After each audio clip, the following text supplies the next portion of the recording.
Sure.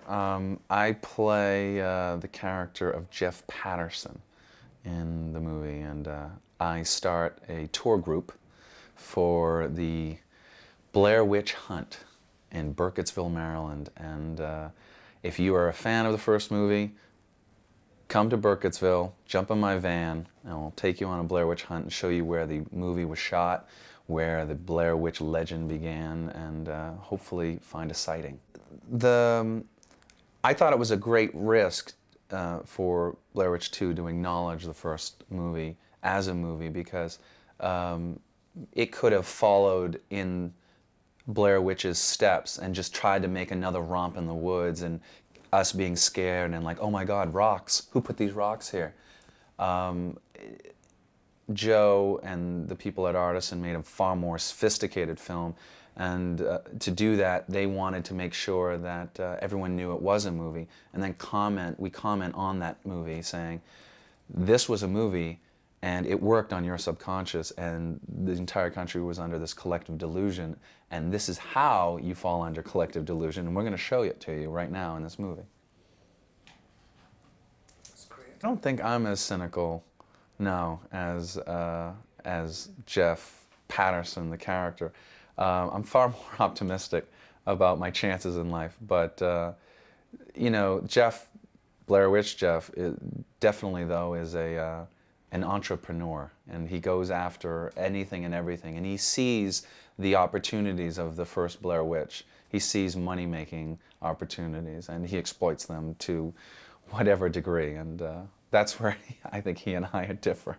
I don't think I could exploit anything. I think that society as a whole is caught up with, if it's on videotape, it must be real. And all these reality TV shows are exploiting that. And just three guys, video camera, run around the city, find some crime happening. You can be part of the crime. Who cares? Just get it on videotape, we'll slap it on TV, and advertisers will come. Because people want a new level of entertainment that is even more real than the most sophisticated fictional shows. Because I think the bar keeps rising in what is stimulating, because we're inundated with all this animation and stimulation. And I remember seeing a program on Jurassic Park, and the stunt woman's face went right in front of the camera, and they loved the shot so much that they just took the stunt woman's face off and digitized the actress face on. And so we'll be out of a job soon. They will just have kangaroos running around in blue suits, and they'll just animate a human form onto it. So I advise the kangaroos, though, to starting union now. You're a classic. I think it helps being classically trained to do movies, because I think movies in some way are a little easier than the stage. The requirements of a day on a film is 15 hours of existence, waiting, and about 1 hour of actual acting. Whereas, you know, doing a Broadway show like A View from the Bridge, we rehearsed 6 hours a day, 5 days a week, sometimes 6 days a week for 5 weeks, and then you do the show 3 hours a night for 5 months. It works tools that that are stronger, so when I'm put in front of a camera, I don't have to work at all, and hopefully it doesn't look like I'm working. It's not a scary movie soundtrack, it's more of a psychological scary.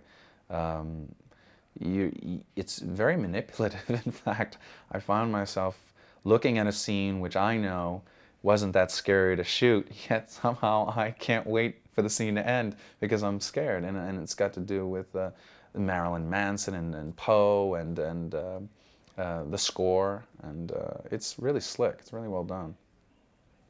My character's name is Erica Gearson, and I'm a Wiccan.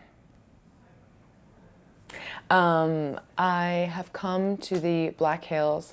I heard about this tour on the internet, and I contacted Jeff, and I sort of liked him, you know, thought he was interesting, I trusted him, you know, just naturally, kind of for some kind of chemistry, and I decided to go on this tour, even though I didn't know him. And so I'm going there to sort of commune with Ellie Kedward, who's the woman who the whole Blair Witch phenomenon is blamed on. And I'm there to clear witches' names. I mean, I'm there to sort of inform anyone I come into contact with who's searching for the Blair Witch that there is no Blair Witch, that this is all blamed on a witch, just like America loves to blame anything evil on witches because it's so puritanical. And did you do any? Yes, I did a lot of research. I think Joe Berlinger gave me a book on Wiccanism every day during pre-production. Everything from teen Wicca to like serious books like Covencraft, and just so I could sort of get a feeling for the whole world of Wiccans. I also read the entire history of the Wiccan Realm newsletter, which was really, really great because it just gave a voice to the character that I was kind of looking for, and actually met a real witch. Almost, thank God, I have a big mouth because I was talking to this guy, the casting assistant. They called me back for the final audition for Tristan's part, or so my agent told me, and got there, was sort of reading these red pages that we weren't allowed to take out of the room, furiously. And I was reading them furiously, and I sort of just mentioned to the guy, God, isn't it weird? I've been in for all 3 characters now. Now they're calling me back for this student. And, it's like, I thought I was better for the witch. And he said, you're called back for the witch. You're not called back for the student. No, it was really scary to do this movie on a lot of levels because of the fact that there's so much pressure on it. Sort of added to this sort of the hysteria, because we were playing characters with our own names who were getting involved in mass hysteria. And I just remember this one scene when I was invoking the goddess of the underworld, Persephone, and I really, after that scene, I mean, I'm not saying that, I was like, I'm not saying that I was possessed, but I was just very affected by the whole pressure of the movie, and everything started to blur for me. And I definitely felt the presence of evil that night, and the next night following that. And it really took me 2 days to recover from that scene, just because I had gotten sort of so excited about everything, just because of the intensity of making Blair Witch 2, and everything that surrounded it. What scares me often is my own mind and the limits that I will put on myself, because I always try to sort of bound past whatever limits I put on myself. But so, just sort of the power my own mind has over me. There's a side of me that just wants to just be, do anything I want, but then there's always a side that's criticizing, and I'm always trying to escape that. Yeah, the nude scenes are not fun. I just, it's funny because I don't see myself at all as this type of like hottie person, that I seem to have been named already on the internet, and it's just like, it's really sort of surreal, and it just adds this weirdness to the nude scenes. I mean, I'm not saying that people are like drooling over me, but just the fact that I'm naked is sort of this feeling of like, oh, she's like the chick who's naked, or something. And it's weird because I've never been that person, and I don't think my parents know me as that person either, And so I think my dad sort of had like a pretty funny reaction because he saw part of it, and I don't think he's quite used to it, but I think it really works for my character because she's very sexual and very free with her body, and I was kind of in character the whole time, and so it's funny watching it now. They've come back to me, and I don't really understand this person, but she's very, very free and happy to dance naked in the moonlight. So, gotta respect that, I guess. Involved in Blair Witch 2. It's a very interesting story how I got involved in Blair Witch 2. I would have to say that Blair Witch 2 chose me as opposed to I chose it. I was actually pitching a whole other movie to the executives over at Artisan, and a light bulb sort of went off in their head that maybe I would be an interesting choice to do this movie, because I have spent a lot of time as a documentary maker running around the backwoods of America, chasing after evil and dealing with stories of satanic ritual killings. And I guess they thought there might be some connection to what my background is as a real documentary to the heritage of Blair Witch 2. Ironically, I have pushed the movie in a whole other direction and chose purposefully not to shoot it like a documentary, because I felt that would be incredibly derivative and unexciting for me and unexciting for audiences. I think the film has a tremendous level of reality and taps into true human fear without resorting to the wonderful production techniques that made the first movie so great. But for me as a documentary maker to just rip off the faux documentary approach of the first movie, I thought would be not the way to go with the sequel. Conceit was brilliant.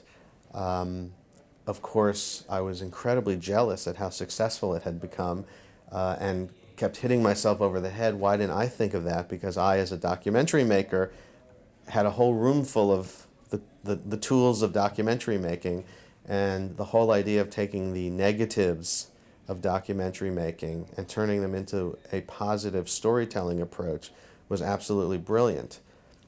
But while I was fascinated by the first film, I was actually much more interested in the reaction to the first film.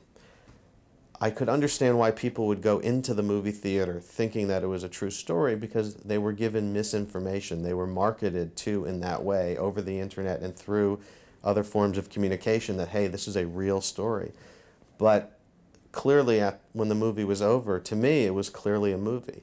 And the fact that people walked out of the movie still utterly convinced that it was a real story, to the point where they became so obsessed with the Blair Witch Project and its story, thinking it was real, it caused quite a turmoil in the real town of Burkittsville, where the movie was shot. Thousands and thousands of people a week would descend upon that little town of 200 people, demanding to know where the witch was, where the woods are, wanting to know the truth of the Blair Witch legend. And the community had never heard of the Blair Witch, because that was a complete invention of the filmmakers. And the more the locals tried to tell the truth, which was, hey, we never heard of this thing, the more people felt that the local people were hiding some terrible dark mystery, and that they were being conspiratorial and hiding the truth of all these dead children and the spirits that haunt the woods. And I was just utterly fascinated that people would, in our society, because something is shot on video and you shake the camera around, people accept it as true. And that is the whole impetus for the new sequel. My sequel to the Blair Witch Project is not a direct continuation of the first story, because I feel that would have been derivative, but instead it's about the impact of the first movie. And of course we then turn that idea on its head and make the movie about human evil, and our 5 kids are potentially culpable of being terrible killers.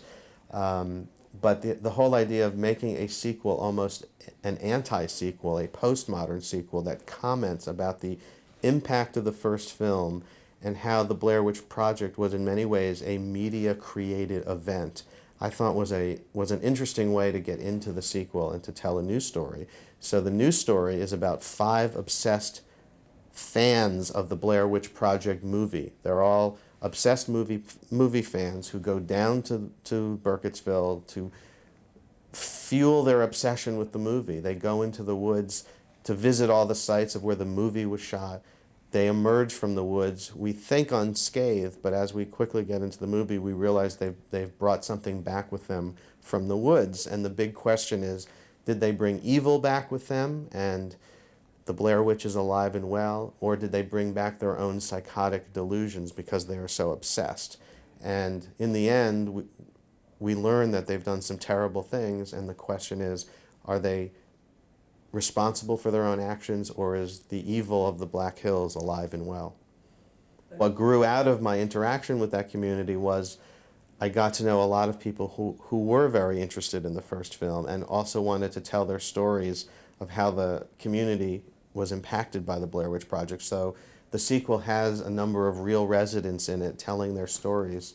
about how crazy the environment was after the movie came out. I mean, the Blair Witch Project was this unique cultural phenomenon.